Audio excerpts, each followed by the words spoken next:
Good morning, everybody. Welcome once again to BTL Bass Talk Live, where we're going to talk bass fishing and anything else that we want to talk about. Matthew, what a week in Alabama, my friend. Has. It was an exciting week for all things concerned. We got the Elite Series season kicked off. We got the first one-on-one live in the books. And we had a long drive home. But we're back in the studio. We got a ton to talk about, an exciting show. Yeah. Just lay it out. We'll talk a little bit about what went down on Lake Martin and Lake Logan Martin. And then we will have Roy Hawk on. We had him on before the season started, a rookie out of Lake Havasu City, Arizona. Oh, he's no rookie. Elite Series rookie based on his earnings. Kicked it off with a second-place finish. Got a little coin in his pocket. Obviously, We talked about how he was doing most of the funding for the tournament season by himself. So Mr. Hawk did himself a world of good in the financial department on Lake Martin. Yeah. And then after we talk to him, we will take a break and come back with Matt Florentino from AFTCO. We talked before about their big push into the freshwater market, and they had the Bass Boot Camp contest to, I guess, pay entry fees for the opens, the whole 9 yards for an aspiring angler who is attempting to make the Elite Series. And we have a winner. His name is John. Lives out there in L.A. Yeah. So we'll have Matt come on to kind of talk about that, the selection process, and then we will attempt to make contact with John, who I believe, Zeola. He's a working man, and he is on his way to a job site. But when we talked to him last, he said his boss would be driving, so he should be available to get Skyped in. So we have a jam-packed show. Who knows how long it will go. Pretty cool. But where do you want to start? I'm going to kick things off. Yesterday was a really, really tough day. And I just want to let everybody know, over the years, you've kind of made fun of me, and people have made fun of me about Buddy the cat. You're a cat guy. I am not a cat guy. When I first met you, you had 3 outside cats and an inside cat. Now you've got 2 inside cats, and that was part of the marriage. That was part of what went with the marriage with the You're with a cat the wife. guy. You can admit you're a cat guy. Buddy has been ill.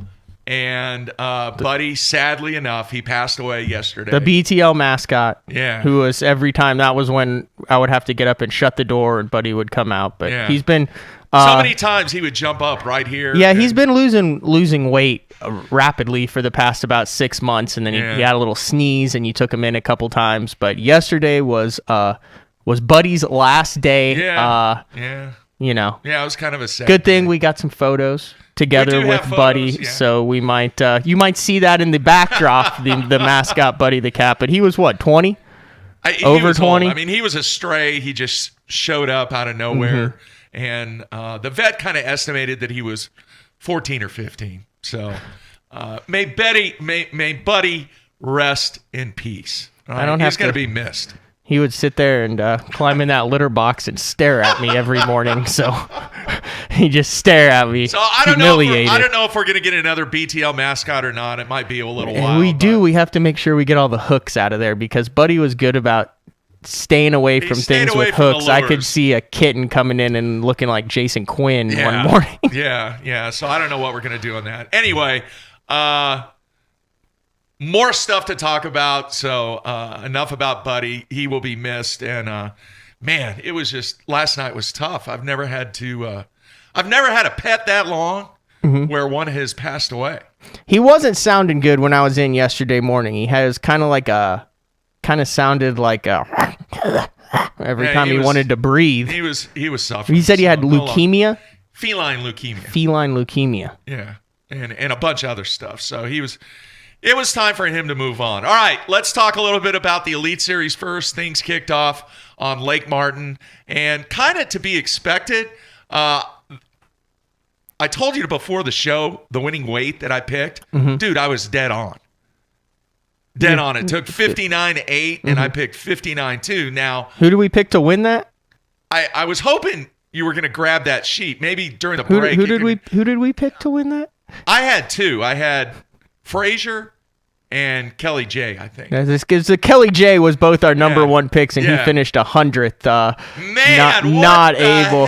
Well, the jerkbait bite didn't really play, and one takeaway that I came away with from Lake Martin was what a great tournament lake that is. Yeah. From the changing conditions to the low water, the rising water, muddy water, you had different temperatures, you had a variety of different baits, you had the current, you had the guys who were doing the moon eye jig thing, the drop shot, jerkbait, crankbait, spinnerbait, jigs, small swim baits, the whole gamut, the largemouth, the spotted bass played, and Takahiro ended up winning by 7 pounds. And dominated the last 3 days of the tournament. Yeah, you could run up the river to a current spot and throw a red crankbait up there and catch him 12 pounds. Did you know he did well and won that FLW event on that body of water?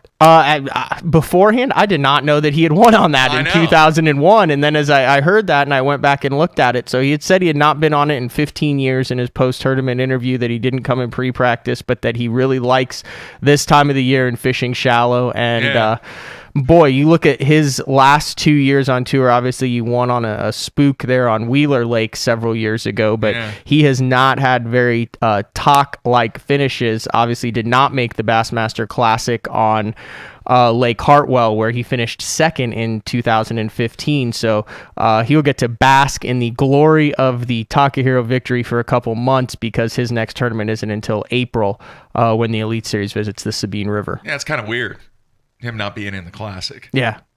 Very weird. All right, man. All kinds of feedback on the instant feedback about your hair. They're saying you're going with the GQ look. What's up with that? No, I've had this for like a couple weeks now, but I guess I just wear a hat all the time. I can't remember the last time I haven't seen you without a hat. Yeah, times change. Okay. Are you done with the hat? No, I'm not done with the hat. Totally thrown out of the park? I've got the hat game over there. I mean, I've got a hat over there. I just decided to go without a hat. I don't always have to wear a hat. That's rare, man. I can't recall. It's like a church day or something. Yeah, I got a cut. I got a little line on the side right there. Decided to go a little bit there instead of a little fade action. Yeah. So I go and pay $10 and what hat is that? That's Bulldogs. You're wearing the new cap. Bulldogs. I don't think. Did we make that announcement?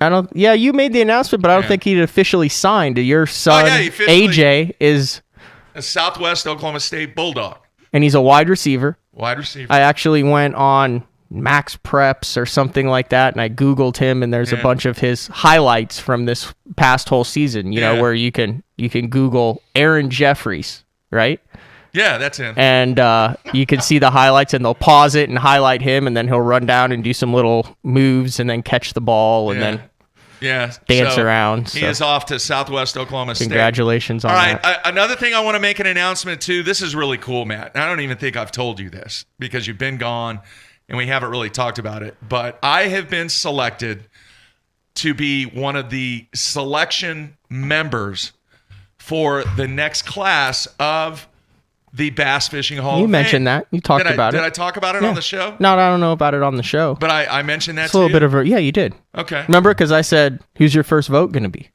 Oh, yeah, we did talk. I'm sorry. That's a little bit of a responsibility. How did you get selected? Who's the selection committee for the selection committee? Well, the whole process is changing. This is the first year. There's actually going to be a 30-member committee that is going to be voting.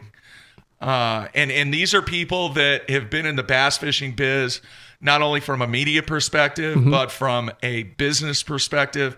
There's a lot of industry leaders that are on this 30-person committee. So we're going to submit our votes, very similar to what they do in Major League Baseball and the NBA, NFL, where you have a selection committee, and then the votes will be compiled, and then there will be X number of new members of the Bass Fishing Hall of Fame, which is now located where? No. Springfield. Oh, in the new... Yeah.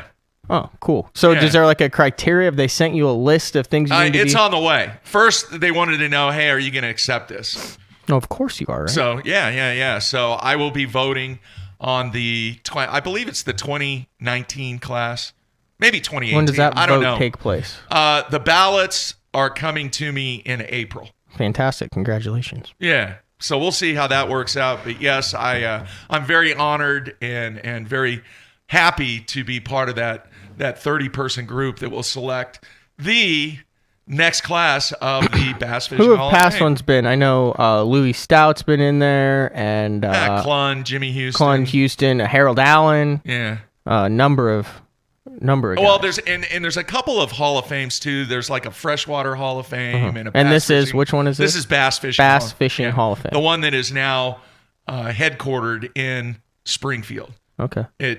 Mr. Morris's. I'd be interested to see what the criteria is, because I like watching Baseball Tonight and all that when they go over the character versus accomplishments versus. I don't think anybody's juiced out there, so I don't think we have to deal with that issue about not getting in the Hall of Fame because they're juiced up. Anyway. Not going to happen. So very excited about that. What else, man? No. Oh, I do want to mention this. Back to the Elite Series real quick. Other than, quote unquote, the rookie, Mr. Roy Hawk, who we're going to have on here, the rookies kind of struggled. Yeah, you scroll down to the bottom of the standings, and there's a number of rookies who didn't get off to a great start, and a number of perennial classic winners and qualifiers. Obviously, we talked about Brandon Polinick had a 103rd place finish last year. Still came back and won Angler of the Year, but I did a story on the eventual. An eventual Angler of the Year winner has never won the first tournament of the year. Yeah. I thought it's in the Elite Series, in the history of the 12-year history of the Elite Series. Yeah. But I mean, you look down at Marty Robinson was a big surprise on a herring lake like that. Randall Tharp in 102nd, Keith Combs in 98th, Jacob Wheeler in 95th, Alton Jones in 92nd, Lefebvre in 84th, and then Brandon Polinick missed it, and he was in 72nd. Yeah. So, yeah, just I think two rookies that went ahead and made the cut, and then the younger Alabama guys, out of those like 18, 19 guys from Alabama in the field, the younger Alabama guys with the Dustin Cannells, the Jesse Wiggins, those are the ones that Russ Lane had a good tournament too, but those are the guys that really seem to do well on this fishery, and I wonder if it's because they've only fished it with the herring in it and the current conditions. Maybe so, man. So maybe so. All right, real quick, I have to mention the debut of One-on-One Live with Mr. Swindle going up against Mr. Strader. I want to say a huge thank you to everybody that watched that. This is what I'm telling everybody. A lot of people are calling me going, hey, man, how many people watched it? Blah, blah. I said, look, here's the bottom line. For 3 hours, we pretty much filled and sold out an arena.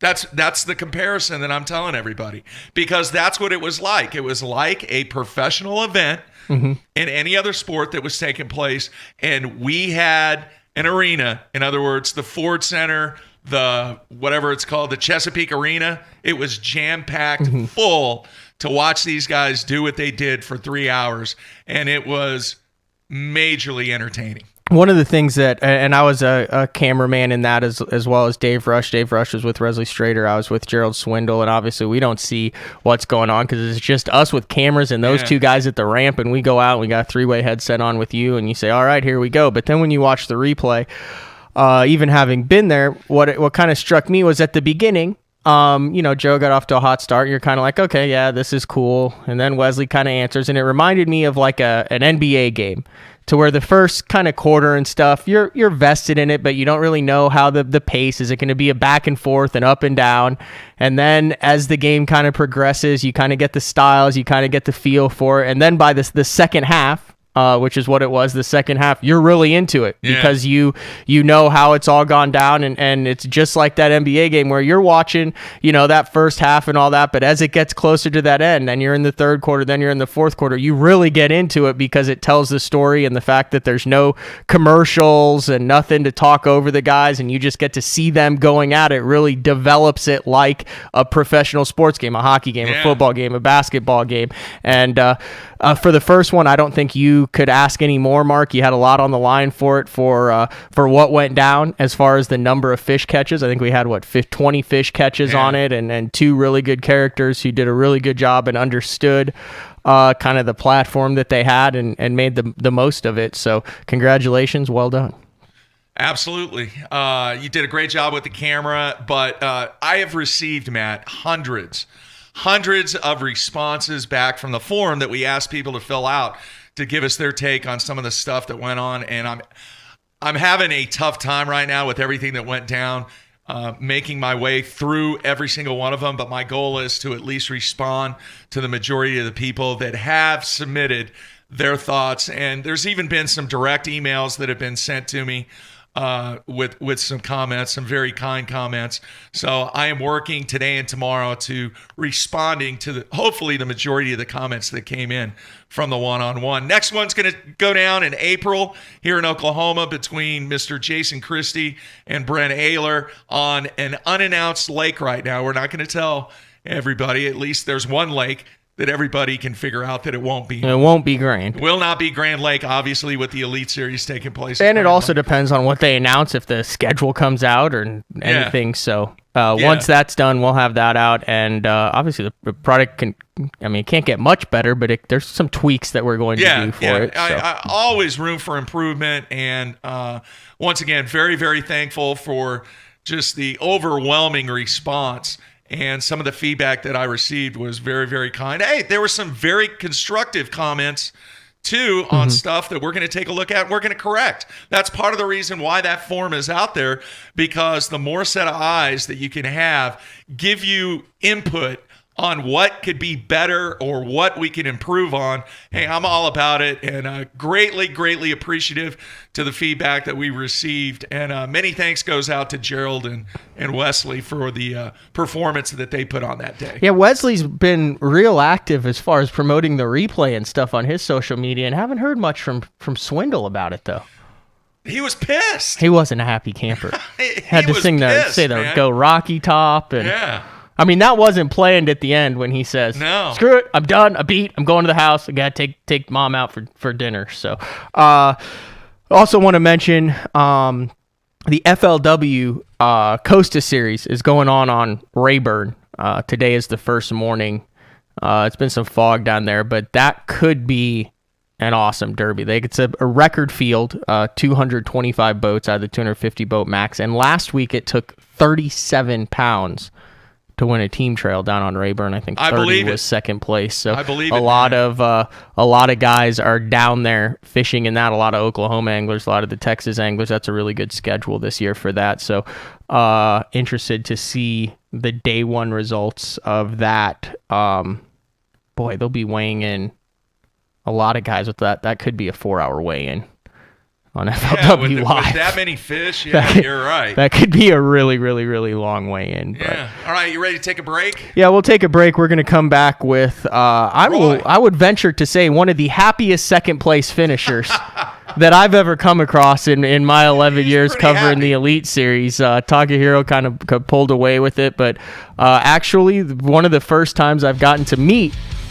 Mr. Hawk in person and stuff and talk to him about it. So a really good finish for him. He's leading the Rookie of the Year race, second in the Toyota Angler of the Year point standings, has made his way back home to Lake Havasu City. So we will be back with Roy Hawk live via Skype on Bass Talk Live, our first show back after the first tournament of the 2018 season. All right, everybody stay tuned. We'll be right back.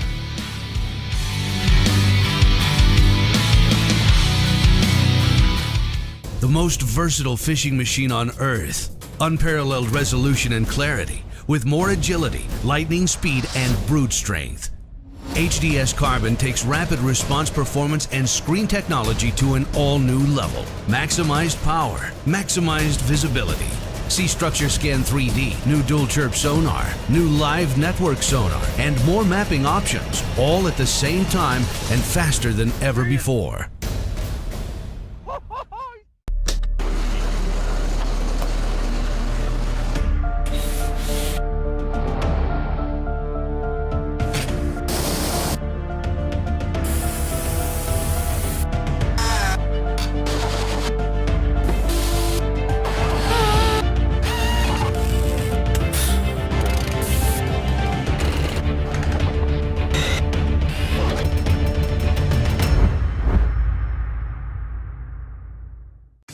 pros depend on hydraulic jack plates to get the best out of their boats. Do what they do. Demand Atlas performance. Atlas gets you from the bottom to the top in less than 8 seconds, even with the big 4 strokes. And when you gotta turn right around and get that heavy load back up in rough water, Atlas's innovative design and American-made components will get you there with confidence.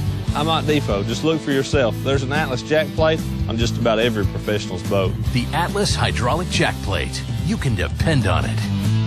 My rods look different because they are different. Every rod is built by the pros and for the pros.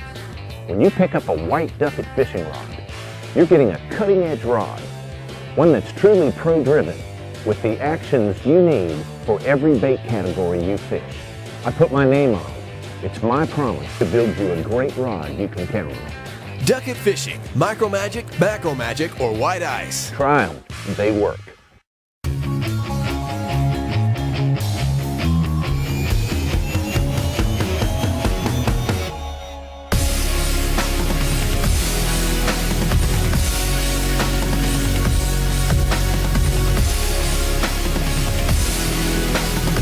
What's up, guys? Scott Martin here, Team AFTCO. Hey, if you want to have a chance to fish with me at a lake near you, well, check out the link below. It's going to be a lot of fun, guys. The Lowrance Elite 7 TI. Why does it lead the pack? It's simple. More bang for your buck. Use Elite 7 TI with the all-new Total Scan transducer, and you get all of your sonar from a single transducer install. That's broadband sounder, chirp sonar, side scan, and down scan imaging from one transducer. Now that's something to chirp about. Elite 7 TI. Premium features have never been so affordable. I'm looking for signs before practice even starts. Crossing the bridge, I'm checking for current. Is the lake up or down? What's my watercolor? Bird activity tells me where the shad are before I ever launch my boat. Sometimes the best things hit me right in the face. The pesky biffle bugs. There's always a hatch on your lake. Made in America by Jean LaRue Lures. Dang bug juice, it's everywhere. When I talk about Sunline, I think of one word: confidence. Sunline FX2 is what I use for all of my frogging and flipping. SX1 braid, which braid plays a big part in fishing line. Shooter, I'm going to use in those close quarter deals like flipping and pitching. One of my favorite techniques in fishing the tournament trail is to fish offshore ledges. We have taken the questions out of the equation. Take my word for it. It works. It works, dude.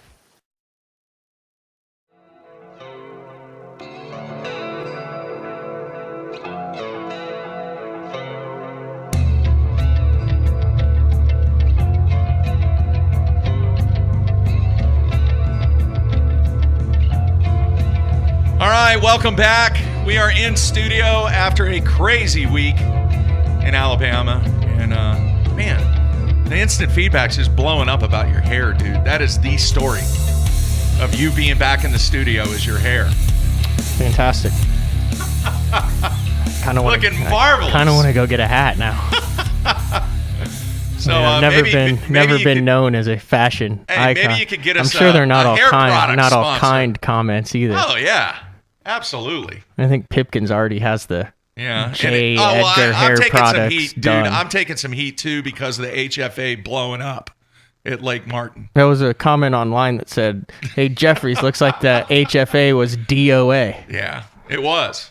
It was. And I think the rain killed that. I think if the water was a little clearer and the jerkbait bite would have been on, it would have been right there in place for the HFA, but not the case. But the guy that did make things happen that week is a rookie. Mm-hmm. And he didn't do it the way you would think he would do it. No. Like, I mean, he would be a logical pick if you're like spotted bass, deep water, finesse fishing. And then you come to find out the guy's painting crankbaits with nail polish, fishing a foot deep, boat flipping stuff on 20-pound test. That's pretty awesome, though. That's pretty cool. So, all right, let's bring him in here. Let's see if I can get him queued up. You there, Roy? Yes, sir. All right, man. Great job in Alabama. Wow. Right on, man. Thank you so much. Thank you. That was an awesome trip. I mean, even if I didn't do good, the overall experience was so much fun. Having my wife out there and the group of guys I was traveling with, and everything was just phenomenal. Now you travel with a group of 4 guys that you all made the cut, correct? You all got off to this. That was one of the coolest things, is having all 4 of us getting that top 50 cut. Talk about the consistency that it took, because you had a big day on day 2. You came in with over 17 pounds, and you look at the guys who finished on top, and all of those guys in the top 3 had that big day where they got up into the mid-teens. Talk about how tough it was when 10 pounds seemed so easy to get to that 16, 17 pound mark, and how you were able to get it done on Friday. I'll tell you what, man. I mean, that's the whole difference maker. I caught 1 5-pounder. Without that, I still get a check. I did good, but I don't, I'm not going to be second.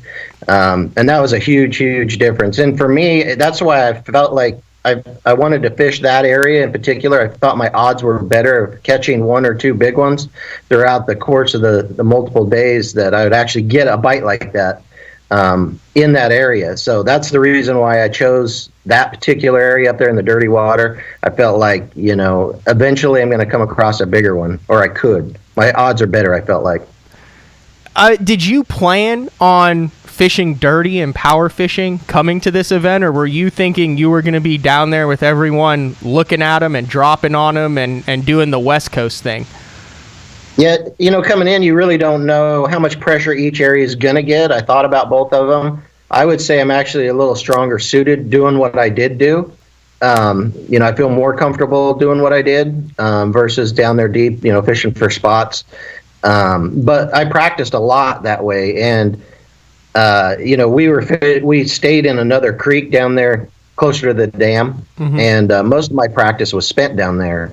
I only spent part of one day up there in the main river in that dirty water, and I only caught 2 bass. But they were the same class of bass that I was catching, down lake. So come the first day of the tournament, I was like, what difference does it make? I might as well stay up here. I'm going to catch the same fish, but yet I got a chance at catching a 4 or 5 pound largemouth. So that's what I did. And man, the Lord answered my question pretty quick. First thing in the morning, my first fish was a 3+, and I hadn't caught a 3+ all week, in practice. So very first one, I'm leading I caught the very first fish of the Elite Series, I believe. That's what I was told. And, caught the biggest fish that I've caught all week in very first thing. So it's pretty cool, man. I was like, dang, let's get this rolling, But yeah, get it rolling. Cool. Hey, Roy, yeah. I'm curious. Was there anything from the West Coast and with the pattern being the way that it was and the way that you caught the fish? I mean, was there anything that you've really built your confidence on that helped you going into that week to perform at the level that you did? Absolutely. Actually, a lot of what I do out here in the West is kind of fish Eastern styles. That's what I've trained to do all my life. And so definitely that, throwing a crankbait in shallow water against the rocks. I mean, that's just what I do. I do it all the time. I mean, I felt like I was just anywhere, doing it. It didn't have to be Lake Martin. I fished the same pattern at Table Rock last year and got 4th and 3rd in a BFL. I got 4th at Lake Shasta doing the same pattern. Wow. All last year. So it just, I saw a niche that I fit into and an opportunity, and I just ground it out, man. And it's just something I feel comfortable doing. So Brian, everything fit really good. And it was a lot of fun. I love fishing that way, and I just had a blast. I was out there smiling and laughing and just having a good old time. The whole trip. So. All right, Brian in Philadelphia wants to know, what was it like being on live for a number of days? Oh man, that was so fun. I really dug it. The only thing that I didn't know is how to make it a better show for other people, because I wasn't able to interact with like Zona and that type of thing. Whereas like I've done other shows where you can interact with the people, and so I didn't know exactly how things were looking and that type of thing. So that part was I felt like I could have done a little bit better, but overall it was a blast, man. And I loved it. And I love thinking about my family and friends and the guys back here at Anderson all watching it live. That was the coolest thing, and it kept me going. Every fish, I could just hear them in my mind cheering and just having a good time with it, like I was. So that was cool. Bass loves the guys like that. You got guys who are like, get the camera out of my face. I'm going right now. I don't care about it. You got Roy go, how could I make this better right in the middle of competition? Yeah. I'm serious though, man. I mean, I dig it just because I know how many people are rooting me on, and man, they're loving watching live, and I just feel it. I feel it for them, and I want to catch one for them. You know what I mean? And I want them to get excited. And then they watch me catch one. I catch one real quick first thing in the morning. It fires them up. I know my wife is probably jumping up and down, because she watched it nonstop, for at least most of it. She said she got so stressed out after a while she turned it off for a bit. But I'm showing Jeffries. I took a screenshot from 6:48 of the first day where it's got you in first, Chris Groh in second, Kevin Van Dam in third. And I said, I just took a photo. I said that to Roy afterwards. Hell, you almost won the thing. But another thing that I found interesting, and then we'll get off the West Coast thing, was 4 Arizona guys with you, Rojas, Josh Bertrand, and Brett Height all finished in the top 20. And if you look at how the guys did it, you guys all did different things to finish in the top 20. Is there some fishery out there in Arizona that is like dead nuts like Lake Martin that you guys were all just able to go, oh, I get it? I think a lot of them thought about Lake Shasta, and I did too. I heard a couple other guys mention it in other interviews and things like that. They were thinking about Lake Shasta, and it is fairly similar. There's a lot of differences, but it is fairly similar. I was too, but I was thinking the opposite way. I wasn't thinking out deep and spotted bass. I was thinking dirty, and fish, you catch a lot of spots doing it too, but you have the option of catching a 4 or 5 pound largemouth. That's probably the closest one would be Shasta. But overall, I mean, the West Coast got so much diversity. It's a great training ground. We can adapt. Learning what you learn on the West Coast, you can adapt to just about anything anywhere. Is this going to change the way you fish the rest of the year at all, as far as fishing for checks or trying to stay up in the top of the standings? I mean, does a second place mean you're going to fish differently at the Sabine River than, say, a 60th place? I hope not, because I fish naive, really. I mean, I'm a rookie. I don't know any better. I'm just out there casting. I'm doing what I want to do. You know what I mean? And I'm going to continue to do that. I'm going to do whatever I feel like I have the best odds of winning. That's what I'm going to do, and that's it. I'm not going to look at points or anything else, or I'm too dumb to know. You know what I mean? I don't know I don't know how valuable those points are because I don't understand it. So I'm just going to ignore that and go fishing, and we'll just see how it all ends up. A naive rookie with $460,000 in FLW earnings, the U.S. Open title, Forest Wood Cup appearances. He's not a rookie. Just out there casting like a moron, right, Roy? Yeah. Well, you know what I mean. It's like what we talked about, in that previous show. I mean, the whole thing is I just got to perform and perform at my best. And, how I finish in a bass tournament is none of my business. You know what I mean? It's not. I can go out there and perform like crazy and every cast perfect, which at Martin it was not, and everything. And someone else catch a 30-pound bag and beat me. You know what I mean? I can't control if Talk catches them or not. You know what I mean? I can't. I can only worry about what Roy's doing. And try and make the best casts I can, the best timing, that type of stuff. So to worry about points and this and that, I don't know, man. I'm just going to go fishing and, try and catch the 5 biggest bass I can each day. And I'm not really going to think about points too much, and just hopefully it ends up good, So and have a good time, man. This is stupid. I see these guys out there, they're all freaked out. They're all stressing, dude. And see, I don't understand all that. I don't comprehend that same level of stress. It means nothing to me. It doesn't. I got a family that loves me. I got friends and everything else. I mean, what's the worst thing that could happen? You know what I mean? You kidding me? This is bass fishing, man. Let's have a good time. Let's go fishing. Let's cheer each other on. Let's go whack them. You know what I mean? Let's see what we can catch here. Wow. Now, did you have the fingernail polish with you, or did you have to go buy some? Oh no, I've got more nail polish than my wife, man. I got these trays full of it, all different colors. Sometimes I want to add a little highlight of something, a little chartreuse or a little flash, a little scale pattern, that type of stuff that I can enhance, a certain color with. And then sometimes you need a whole makeover, like what we did at Martin, man.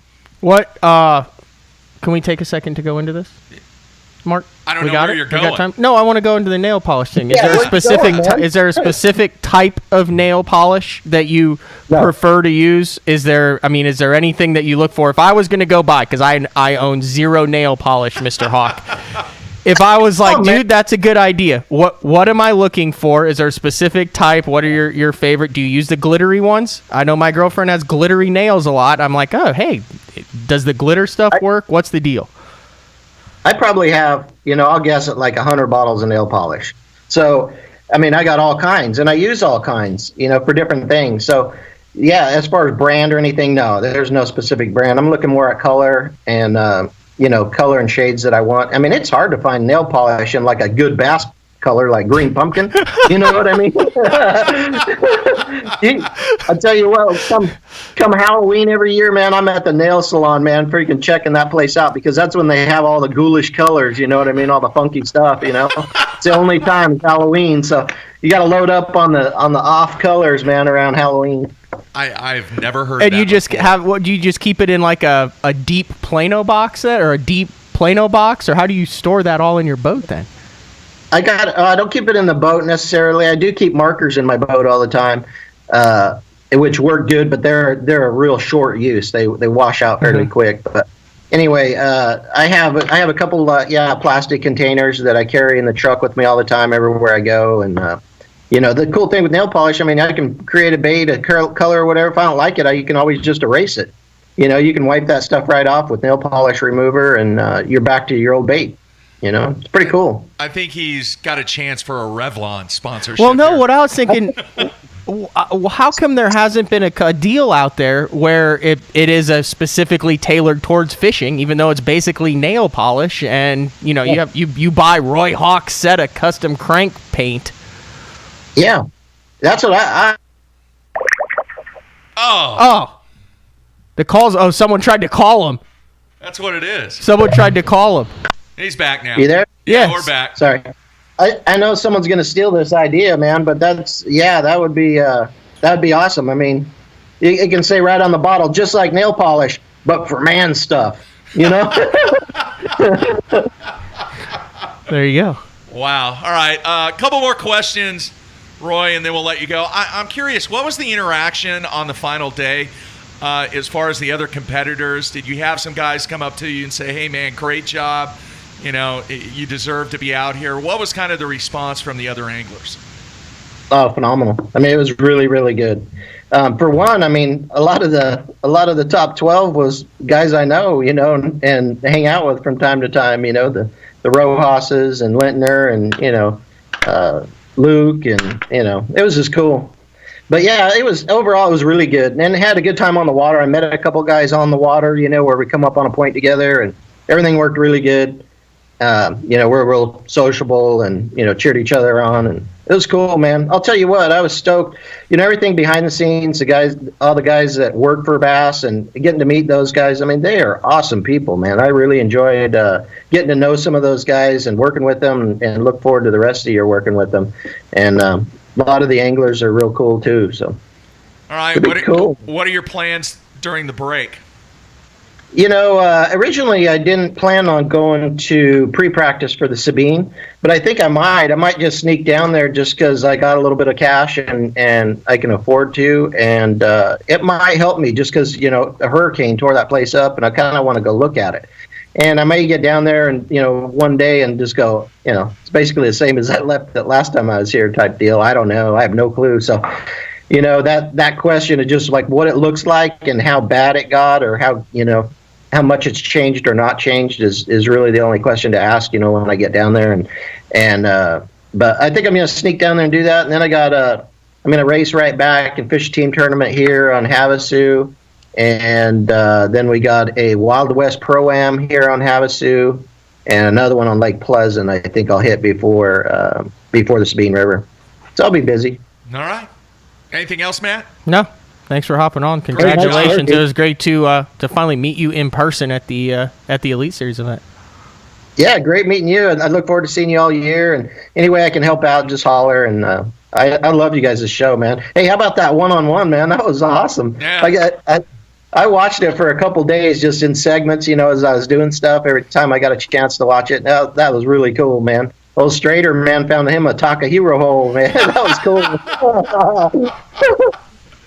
He did. Yeah, it was cool stuff. All right, man. Best of luck to you, Roy. Great job in Alabama, and we'll talk to you soon, man. Thanks, brother. Sorry to hear about Buddy. All right. Yeah. Sad day. Thanks, man. Yep, you bet. Take care. All right, there you have it. Roy Hawk. You hear a lot of guys say, like, oh, I don't think about that stuff. I don't let it bother me. I just go out and have fun and fish. And I mean, you could tell some of the guys are trying to convince themselves that they're not stressed out, and I really don't think he is. He's not? From talking to other people and the stories I've heard about him in the past at fishing, that dude loves to fish, and stress is a big factor in success. Would you not agree, Mark? 100%. And he seems to be able to go out and fish stress-free, which is what you need to do out there. Yeah, second place in your first Elite Series will relieve a lot of stress too, but I don't think he had that much to begin with. Yeah, that's what I'm saying. All right, so we'll shift gears. All right. We're going to take a break, or are we going to go right to Matt? I got it, man. All right, we're going to go. We're going to shift gears. If you remember, was it a month ago? We had Matt Florentino from AFTCO talked about their big push into the freshwater market and about all their conservation efforts that they're promoting towards bass fishing and freshwater fishing. And they had the Bass Boot Camp YouTube contest where anglers from across the globe sent in submissions to be, I guess, sponsored by AFTCO in the 2018 Opens.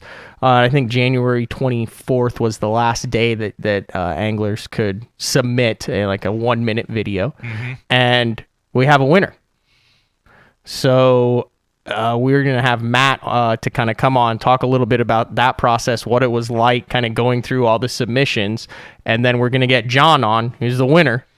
And he's on the way to the work site. So we'll get Matt in first to kind of talk about it. And then also some of the AFTCO guys did really, really well this week too on Lake Mr. Martin. Littner. Mr. Littner with the top 4. So yeah, all right, let's bring him in. Matt, you there? Morning. Hey, how are you guys? Thanks for taking time out, man.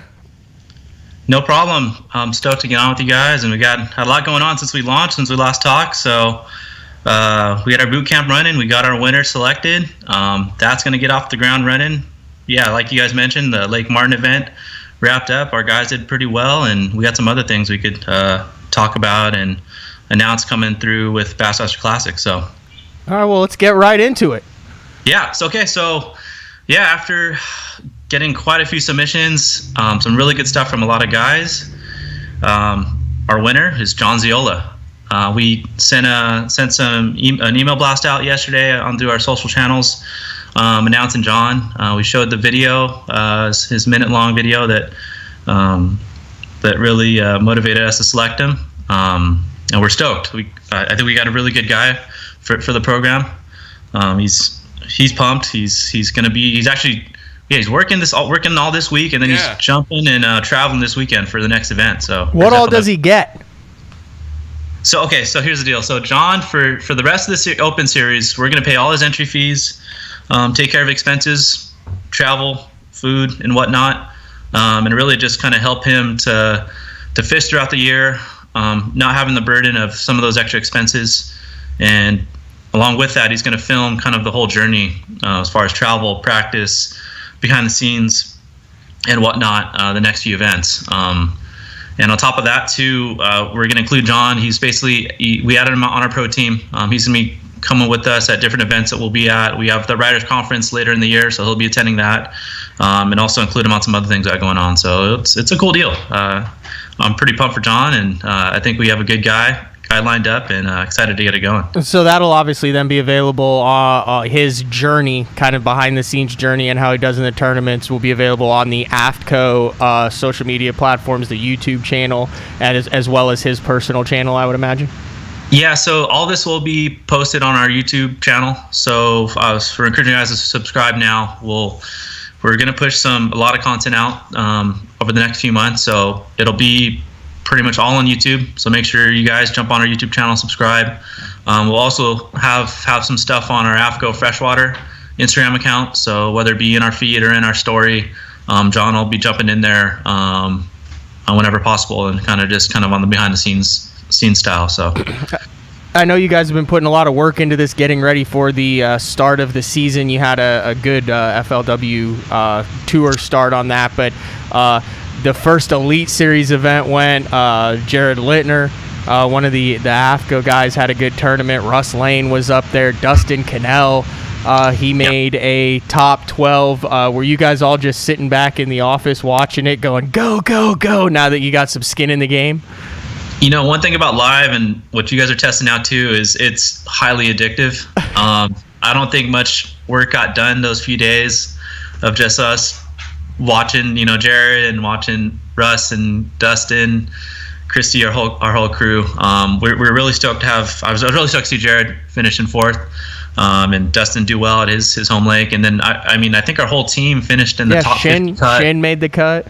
Yeah, so all of our guys on the elite side all made the top 50 cut. So we're really stoked to kind of start the year off strong, and see our guys do well. Awesome. I guess next we're going to try to get a hold of John. Hopefully he's still got a good signal. But do you have the video queued up of his?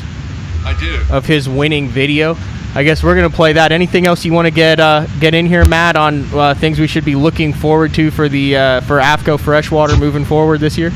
Yeah, just really quick. I mean, thanks to everybody who followed and is keeping up with what we got going on. One thing we'll be announcing pretty quickly here is at Bassmaster Classic, we're gonna do some conservation grants, so crowdsourcing in a sense. We're gonna offer $10,000 grant to folks that want to get things going at their home lake or in their home region. We're looking to find good people that want to do good things and partner with them and help them get some conservation programs off the ground. So so stay tuned for that. Awesome. Is this Scott Martin thing still going on? Yeah, the Scott Martin promo is still going. So if you guys want to go to our site, up on the upper menu tab, there's one for Fish with Scott Martin. We'll be drawing that winner live, actually, at Bassmaster Classic. Scott will jump on his channels and announce there. So so get on that before the Classic, and we'll have that wrapped up then. Awesome. All right, thanks, cool, Matt. man. We're going to run the video, then we're going to get John on. Cool. Thank you, guys. All right. There you have it. Matt Florentino, and an overwhelming abundance of videos were sent in on that, too. There was a ton of response. All right, let's go ahead and get this video queued up, and here it is. My name is John Zeola. I'm 25 years old, and I'm from Los Angeles, California. The tournament bass fishing scene has changed a lot over the last couple of years, and being able to promote yourself on social media is a huge deal, especially if you're looking for sponsors to help pay your way through this grind. Competing in a Bassmasters Open Circuit is the next step into bringing your bass fishing tournament into that next level. There's a lot of guys that all want to make it big in this industry. We all want to be happy. We all want to do something involving bass fishing. I realized that being able to catch fish wasn't going to be the only avenue for me to really promote myself out there, and that's why I invested a lot of money into a couple cameras and a drone. I've got the camera, I've got the creative drive, and I've got the drive to really want to make it to that next level, and I know that you guys as a company are trying to make a splash in this industry as well. And I think that partnering up would be an amazing opportunity not only for myself, but we could grow together and really show people how cool bass fishing really is.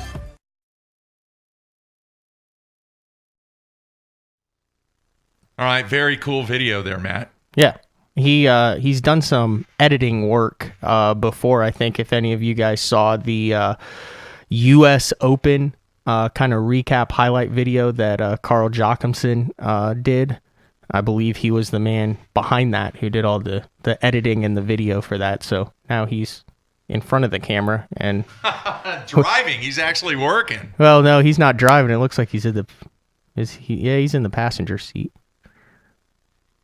Let's bring him in. Let's see. Can you get the volume on? Yeah, hang on here. Hang on. We got you. John, you there, man?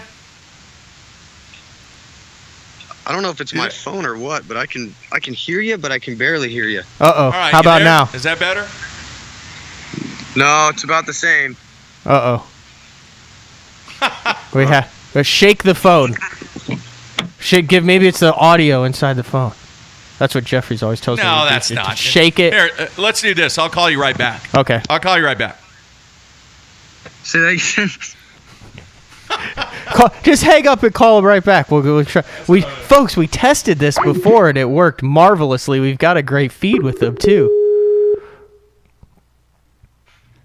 We can edit this part out. Is that better? No, same. I can like barely hear you. I don't know what's going on. I got all my volume up. I got great service. All right. Well, if you could hear this, then talk about winning. Let me see. This is so weird to me. Folks, this is what happens when I you just do the live changed my show. camera around. That didn't help you at all, did it? No. No, we hear you good. I mean, the video signal's good. Sure, I'll just text him. Talk about. That's so weird. It's gotta be my phone. Let me see if I can start the car real quick. Hold on one second, guys. Hey, Mark, where are your keys at? You have your keys on you? This is exciting. Now we'll see if we can get his volume on. He fished the first Eastern Open of the season already, and he had a top 50 finish. So obviously with the new point standings the way it is, he's off to a good start as far as qualifying for the Elite Series and making the championship at the end of the year. So I was kind of excited as to what I wanted to talk to him about was he's already a quarter of the way done with the process and off to a good start in a 200-plus boat field. All right, we're going to try one more time here. All right. You know what his occupation is? Any idea? He's in construction. See, I'm not hearing it good through the... Are you hearing it okay through the headset? No, I have it turned down. Oh, okay. All right, can you hear us now? Still no. Now we have no audio for him. I don't know what he's doing. All right, we're going to have to try and get him on later. Then. We'll just might have to have him on Tuesday. Yeah. That'll work. Yeah. We tested it, folks. We really did. It worked out fine. All right. It is what it is. Moving on. We'll try and get him on Tuesday. But very cool video. Some of the shots that he did with the lily pads and so many other things. Very, very cool. He's going to give it one more try here. Look at this. All right. Maybe this will pan out. All right, I got you now. You got us? Can you hear us now? Yeah, I think I had to call you guys, huh? Oh. I don't know. Skype's weird. I don't work. know. Well, we can edit that part. Technology, man. All right, I'm changing seats real quick. Okay. Now I'm excited. All right, okay. We got it. I'm ready for you guys. All right, so we had Matt Florentino on. He talked about everything that you got by winning the AFTCO Bass Boot Camp. First of all, how did you hear about it? Because that was a kind of a cool deal that was like right up your alley as far as what they were wanting and what your skill set offers both on and off the water.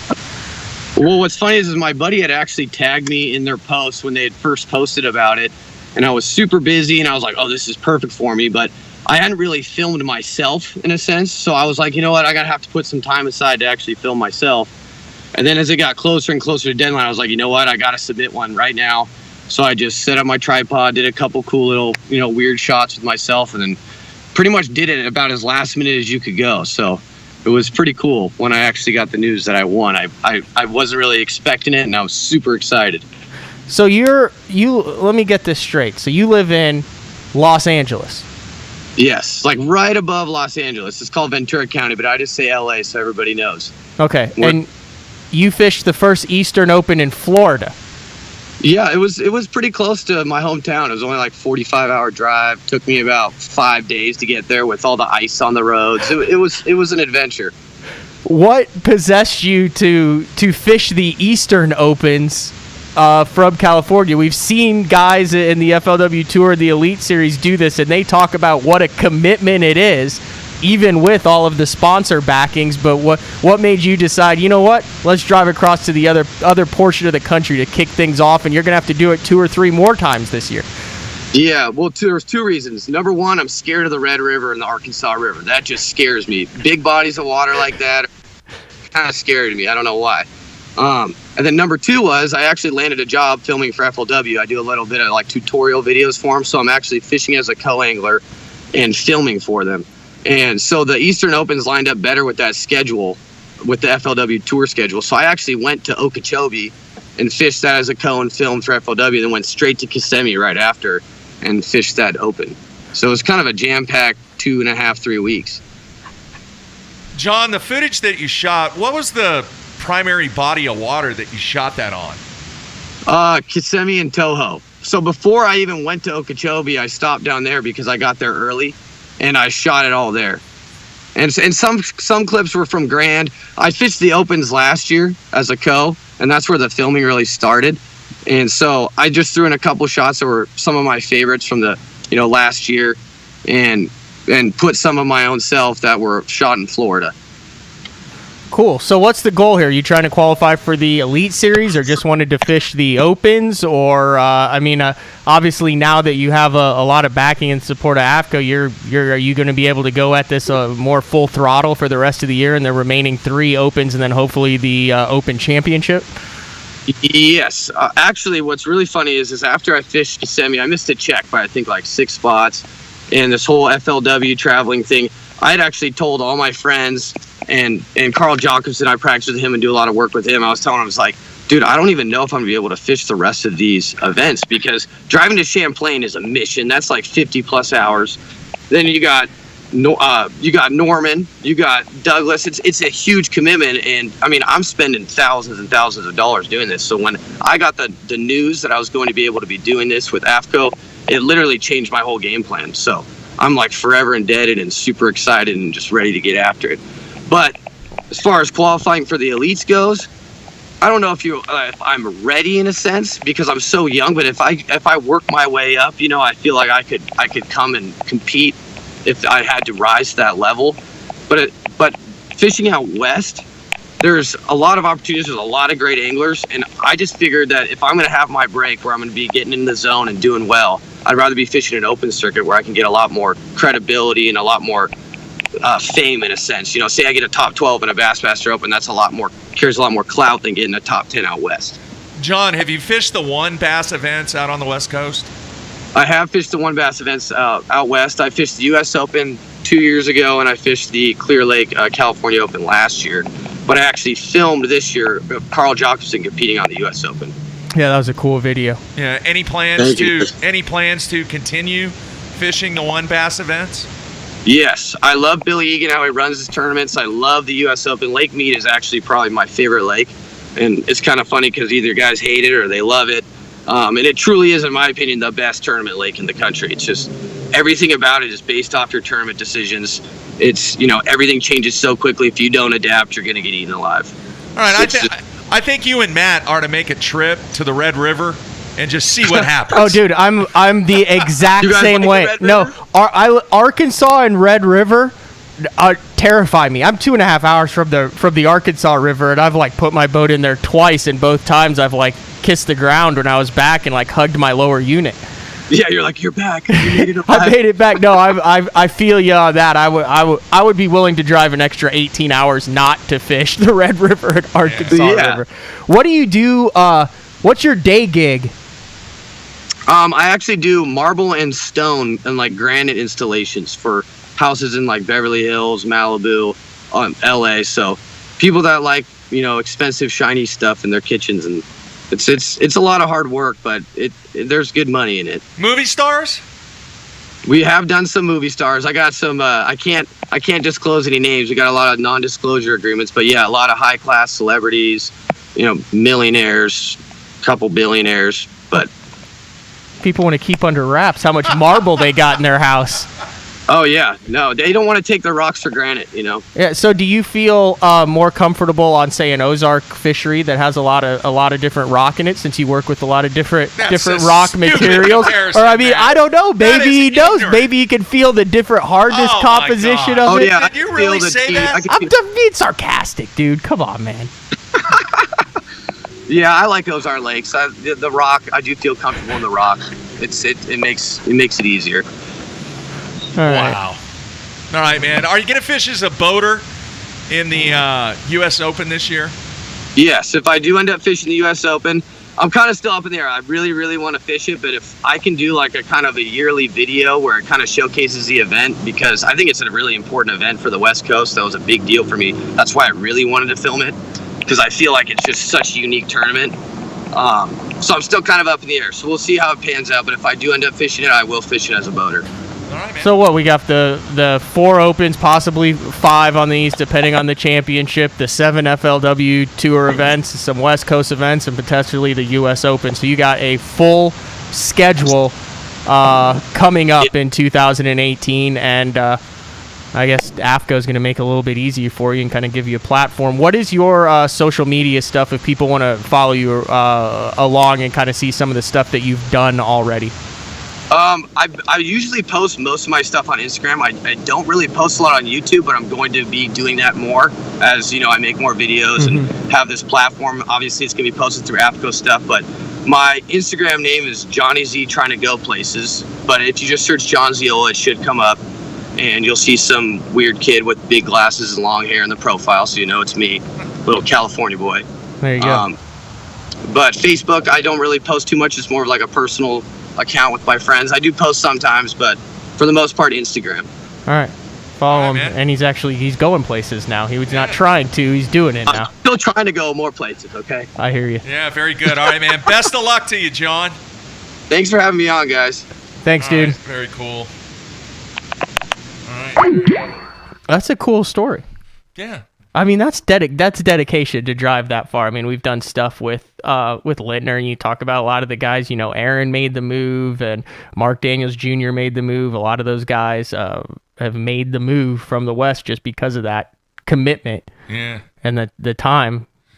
So agree. All right, we're going to be back on Tuesday. Do we have anything lined up for Tuesday? I have got not even thought ahead. Starting to gear up for the Classic. Tuesday, yeah, starting to gear up for the Classic. Also have another FLW Tour event coming up, the second stop in Florida. So we'll get to see how things shape up in that one. Whether Bradley Dortch is able to come back and have another good tournament on that. You've got it's the home lake of the guy who just won the first FLW Tour event of this year. And also, I think the biggest story of that FLW Tour event coming up is, will Andy Morgan be able to dig himself out of the triple-digit hole that he is in? Yeah, what is up with that? I think he comes back with the top 10. Yeah, we need to get those sheets out, too, that we put together on the preview show, the prediction show. Yeah, we'll have that out Tuesday. We'll see how we're doing and kind of follow. A big shout-out to Roy Hawk, who we got everyone up super early this morning. We did. We got Roy Hawk up early. We got Matt Florentino up early. And John Zeola. So, by the way, the hair is looking marvelous. Instant feedback still blowing up, man. You may have to go with the hat tomorrow or Tuesday. All right, everybody, be safe. We'll see you on Tuesday. Everybody, stay tuned.